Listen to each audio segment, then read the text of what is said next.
right? So the link between law and public policy, let's say generally, regardless whether you study domestic law or international law, I believe is extremely strong, because one of the main instruments every policymaker has is the law. Like for me as a lawyer, it's very interesting to see what these laws actually do with people in a society, right?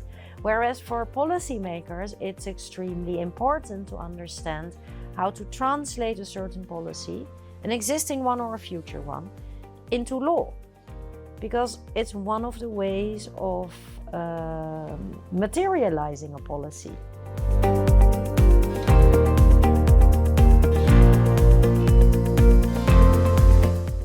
I have no doubt, because I've worked with the students for these 2 weeks now, that if they're really into it and if they really want to, they would be excellent additions to these organizations, because you've got excellent students.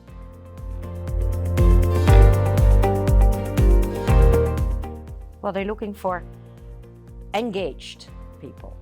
They're looking for people with the knowledge, but I also believe they're looking for people with the ability to learn, and maybe even the ability to unlearn, because that's also sometimes important, that you're not stuck in a certain mindset, but you're willing to change your mind, because that's why we have minds, to change them.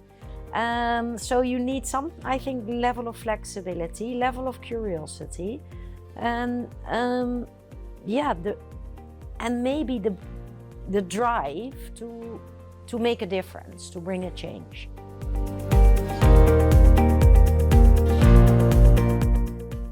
I would say so. I mean, there's ample of opportunities in a country like this, which is enormous, of course. Its export market is enormous. Its import market as well, meaning you've got private and public sector involvement in global trade to the max.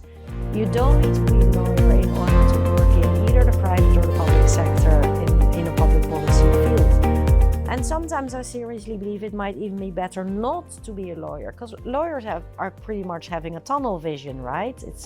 They tend to jump to the law to look for answers, which is not always where you would find the answer. So training them in this very broad manner would, I think, open doors potentially everywhere.